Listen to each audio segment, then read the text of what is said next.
এই মুহূর্তে আবহাওয়ার বড় খবর, দুর্যোগের মাঝেই সপ্তাহ জুড়ে বৃষ্টির পূর্বাভাস, জারি লাল সতর্কতা।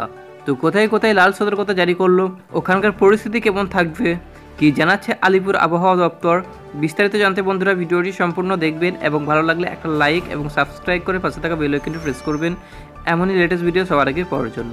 রাজ্যে একটানায় বৃষ্টিতে নাজেহাল মানুষ, রাস্তার জল জমে ভেসে যাচ্ছে জনজীবন। এর মধ্যে আশঙ্কা আরও বাড়াচ্ছে নতুন করে তৈরি হওয়া নিম্নচাপ।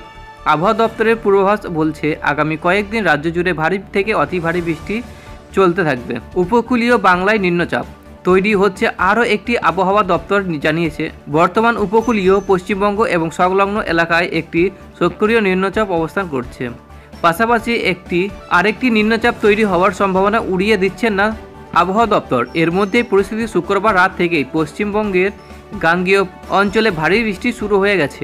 লাল সতর্কতা জারি করা হয়েছে মহারাষ্ট্র, ছত্তিশগড়, গোয়া, মধ্যপ্রদেশ এই জেলাগুলিতে। আইএমডি জানিয়েছে শুধু বাংলায় নয়, লাল সতর্কতা জারি করা হয়েছে মহারাষ্ট্র, ছত্তিশগড়, মধ্যপ্রদেশ ও গোয়ার জন্যও।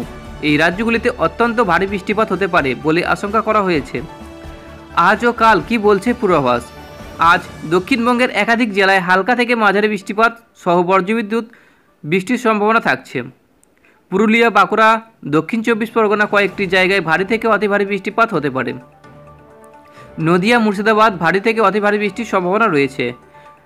রবিবার দক্ষিণবঙ্গের একাধিক জায়গায় বজ্রবিদ্যুৎ সহ বৃষ্টি চলবে। ভারী বৃষ্টির সম্ভাবনা রয়েছে নদিয়া, উত্তর চব্বিশ পরগনা একাধিক অংশে। সপ্তাহ জুড়ে বৃষ্টি কোথায় কতটা প্রভাব ফেলবে। সোমবার দক্ষিণবঙ্গের বেশিরভাগ জায়গায় বৃষ্টি চলবে। উত্তর ও দক্ষিণ চব্বিশ পরগনা হতে পারে 20 সেন্টিমিটার পর্যন্ত ভারী বৃষ্টিপাত। মঙ্গলবার পূর্ব পশ্চিম বর্ধমান, বীরভূম, বাঁকুড়া, পুরুলিয়া ভারী বৃষ্টির সম্ভাবনা থাকছে। বুধবার বৃষ্টির দাপট কিছুটা কমলেও বীরভূম ও মুর্শিদাবাদের কিছু জায়গায় ভারী বৃষ্টির সতর্কতা থাকছে।